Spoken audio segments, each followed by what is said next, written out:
Peace, family. Welcome to Black Star TV 2.0. It's your boy Black Star, and today we got another episode coming.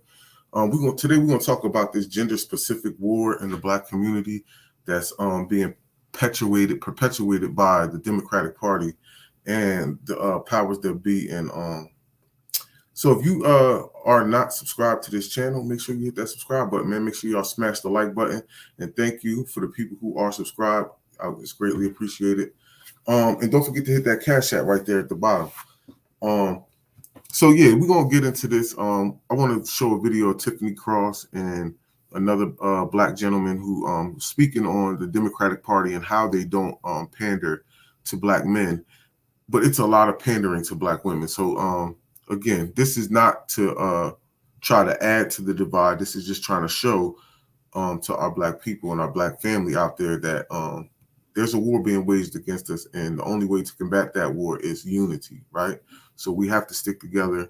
Again, this doesn't mean that we hate anybody else. We just have to stick together because there is a specific war that's being waged specifically against the Black community. So again, the Black community has to stick together to to fight that. So here we go. I'm gonna share my screen real quick. If it's lagging, I'm in a hotel right now, so if it's lagging, bear with us. And I'm using my kid's laptop, which is a little bit jankier than mine. I left my charger at home, so this is what I'm working with. So bear with me, people. So let's get into this real quick. I don't know what the heck just happened. So hold on, family. Hold on 1 second.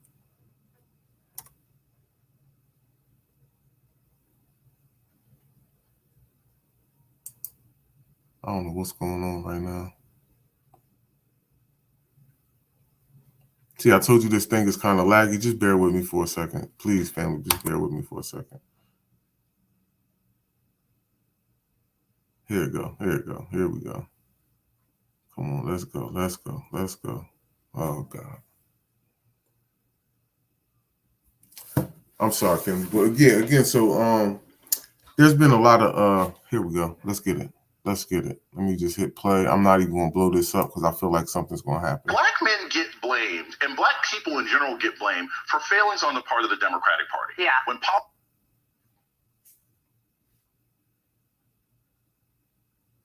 See, you're already talking about us being blamed. Jeez, peasy. I can't get this to rock out, man.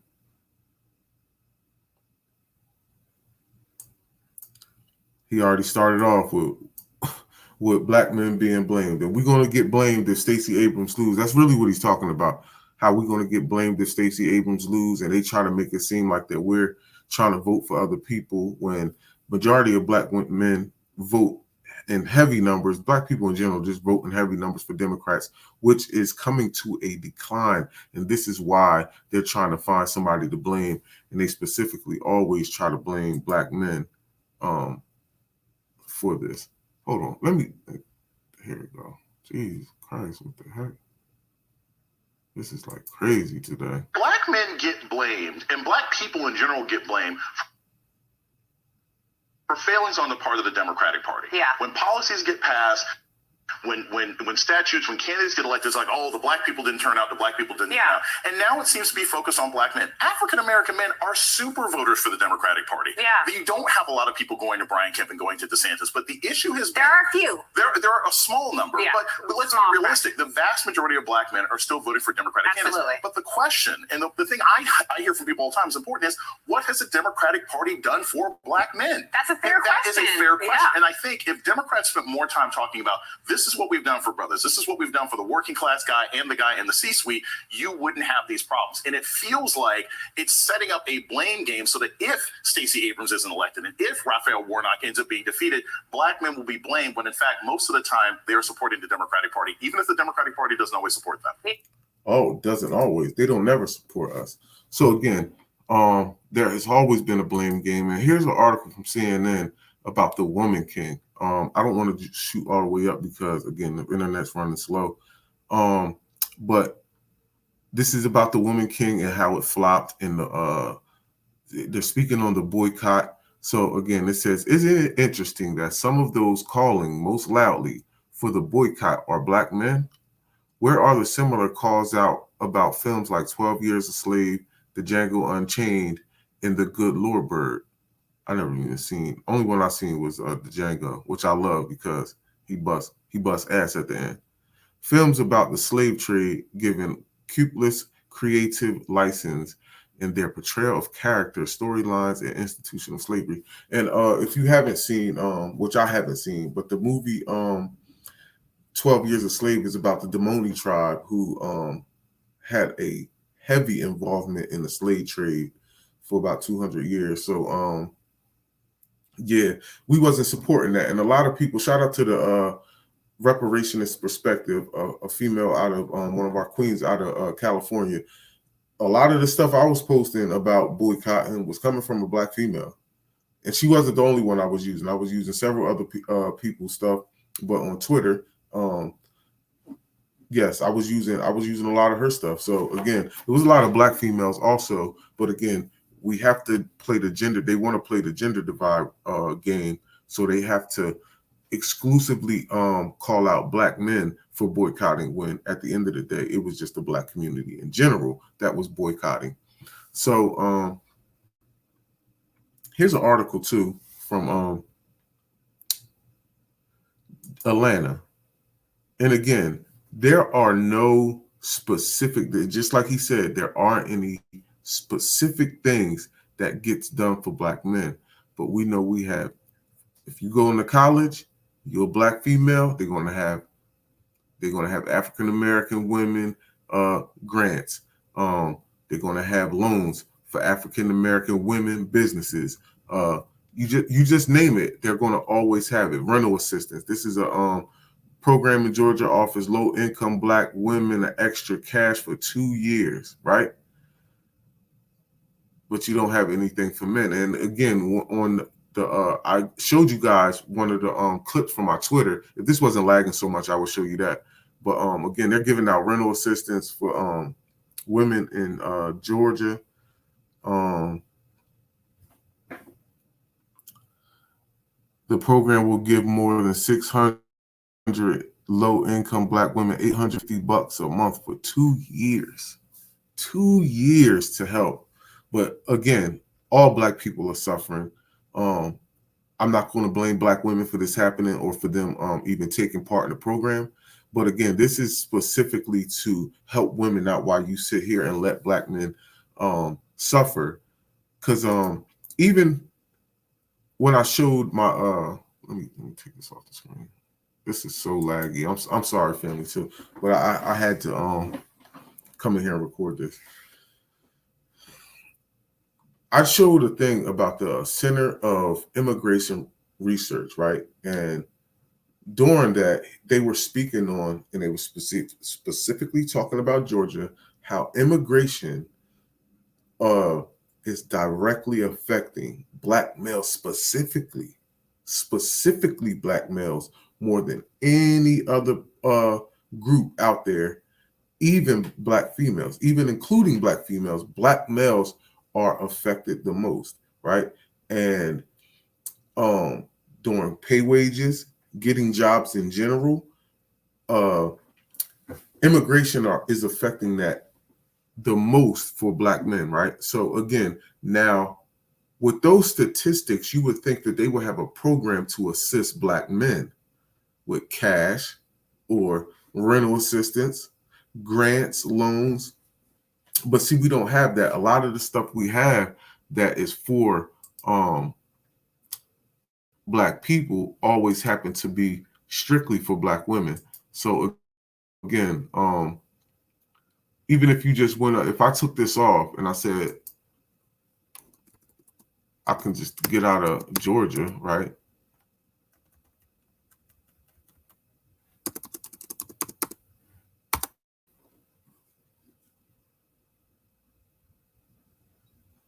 Right? See, look, best business grants for Black women entrepreneurs. North Carolina got a free grant and loans for minority women, 9 grants for Black women entrepreneurs, right?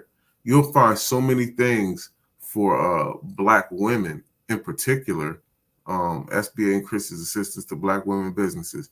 They won't have they won't if they have something for Black men, it's going to include everybody. So they're not going to specifically say Black men ever, right? It's going to be just we just have a minority situation. And again, Black men are going to be the least likely to get those resources, because anytime they do something for minorities or poor people or disenfranchised people, we know that when it comes down to it, that includes white women, gay white men, LGBTQ, all in general, Asians, Latinos, Indians, you name it, Africans from the diaspora. It just includes everybody, right? So again, then you find out that FBAs are getting about 2% of those resources, and then out of the 2%, Black women are going to get most of the 2%. So again, this is a gender-specific war that's being waged against our community, and at the end of the day, the only way we can fight and combat that is by unity, right? Again, because we are solution-based, and we have to build as a community and take the steps and the concepts that were given to us from our previous elders, like Dr. Claude Anderson, Francis Cress Welsing, just name them, right? And the Honorable Minister Louis Farrakhan and Elijah Muhammad.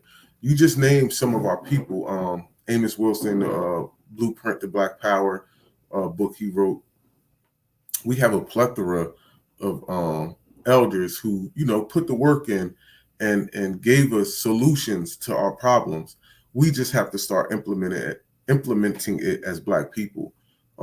Again, try to get with 8 to 9 like-minded people and build, right? We have to start,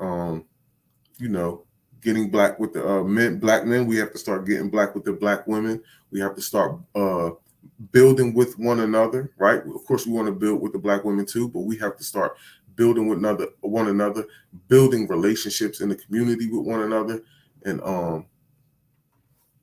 definitely building up the youth and giving them this information young so that they know that, again, according to Dr. Claude Anderson, giving us a code of conduct so that we learn how to deal with each other. We learn how to buy Black. We learn how to build together, because at the end of the day, it's going to start with us dealing with each other, right? Because there's a lot of individualism in our community. There's a lot of self-hate. Again, all of this stuff that's manufactured and, implemented on us from the dominant white society. But at the end of the day, we got to find a way to circumnavigate those issues and try to work with one another. Because again, this we're not going to get anywhere without building with each other. Again, like the movie Woman King. The only way we can circumnavigate that is by, again, creating our own movies, doing our own narrative. That's why I give a shout out to Tariq Nasheed with those hidden color movies, right? Documentaries, because they allowed us to tell our own story, right? Where, again, when somebody else tells our story, it's always some funny business in it, right? Again, Woman King had it had mostly women, right? The Damoni tribe wasn't just women, right? It's a tribe of just Black people in general, but they tried to use specifically the women, and they had a lot of killing of Black men in the movie, from what I heard from several people, right, who seen the movie. And because again, they wanted to critique the movie. They wanted to see the movie to critique the movie. I just didn't get a chance to see it yet. I will watch it. I'm just not going to pay for it, right? But I do want to see it so I can, critique it or whatever a little bit better than I'm critiquing it now, because I'm really getting this from other people, right? But again, it's always the same narrative. These people don't know each other. They're just people that I'm watching on social media who are giving a breakdown of the movie, and it's kind of all the same. The women, strong women, and that was another thing I posted on Facebook, right? I posted a picture of Nas X in a dress, and then the picture of the Woman King. So again, with the gender divide, they try to make the women masculine, and they try to defeminize the men, right? That's part of the war that is waged against our community. You feel me? Once you can feminize the men and make weak women, because again, when Ukraine went to war with Russia, the first thing the president said over there was, I need all the strong men from 18 to 60. He didn't call for the strong women. Because again, when you're fighting war, this is a physical battle, right? It's a mental battle too, but it's a physical battle. And in the physical battle, you're going to want the people that are physically better, right? Again, we know if a man was to fight a woman, the majority of the time, right? A man is going to win because he can overpower a woman, right? I'm not saying that women can't fight or anything like that. But again, this is just the scientific dynamics behind our build and when it comes to fighting, right? Women is not going to beat men. That's just what it is. But again, they like to demasculinize us, right? And have us with the men. That's why they push the whole I don't want to say homophobic, but not homophobic, but the whole LGBTQ agenda on our Black community, right? So, but it's mainly for the men, right? This is why you see a lot of Nas X's. You see more gay men in the media than you see gay women, right? Again, and this is all by design, because if you're fighting a war, because again, like I said, this is a gender-specific war. This is all psychological warfare, right? So again, in war, you're gonna have a physical war, which again, that's the part where the police are killing us, things like that. Then you have, the psychological war, which is again the brainwashing, the rap music, all of that. All of that is psychological because it gets into your subconscious and makes you act a certain way. So when you promote music that is heavy on drug addiction or drug use, I should say, and you have music that's talking about drug use and drug selling, drug dealing, killing one another, that spills out into the community, right? Just like back in the day when they had music, the love music, back in my mom and dad's in them era with, I can't even think of the guy's name, but Teddy Pendergrass. You name all the music back in the day in the 70s and the 60s and the 50s. It was a lot of love music, right? You had the blues too, but you had a lot of love music, which again was producing a lot of people to be having sex, right? Not, but again, because that's what that does. Just like when most people are having sex and they want to play some music, they normally play some soft, loving music, right? You're not playing head buster music when you're going to have sex. I mean, some people might, but again, for the most part, you're trying to get the woman in the mood and you're going to play, appropriate music for that. So again, when you are constantly pushing drugs and violence in the music, that's what goes on. I remember taking my kids to school in Maryland and hearing a song. I forgot the name of that rapper, but it was like, "You gonna catch your body," and I'm like, "Damn, it's 8 a.m, right? It's 7:38 in the morning." Like, and the Black channel, the Black radio station that plays our music, is playing this when they know that our kids is on their way to school, they're in the car and or on the bus, and you're going to hear this type of music, right? So this is what is going into their subconscious right before school. So again, this is a psychological war, and again, just a war in general. So when we're having war and we need fighters and we need warriors, you're trying to promote Black women. You're trying to promote Black women as warriors, right? Not saying they aren't warriors, but they aren't the physical warriors, right? Physical warriors, you're going to need Black men. So again, you want to push the women as the physical warriors and the men as the feminized, like a female, right? You want to put us with the purse and the dress. It's just a total swap. But you don't push this on any other culture, right?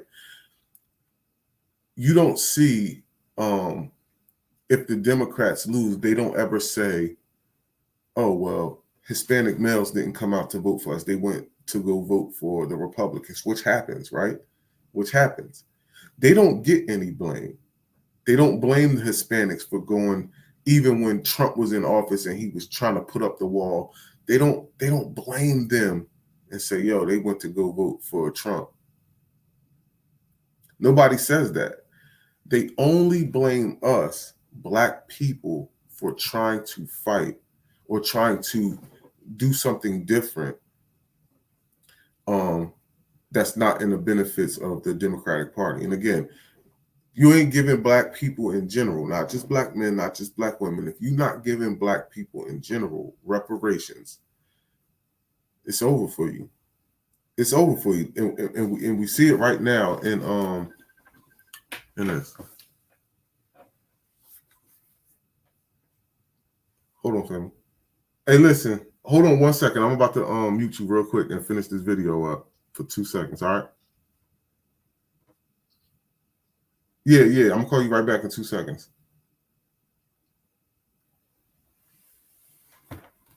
All right, family, I had a phone call I gotta handle. And I will see y'all. Yo, if you not subscribed to this channel, make sure you hit that subscribe button.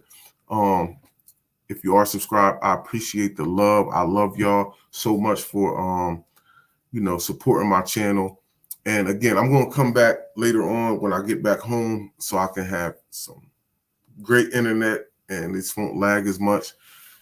I'm kind of in a rush, so thank you, family, man. I appreciate all y'all support again. Make sure y'all hit that Cash App. Make sure y'all smash that like button and get this out through the algorithms. Again, we not voting unless y'all giving out reparations, tangibles, something tangible, but it has to be beneficial to the whole community.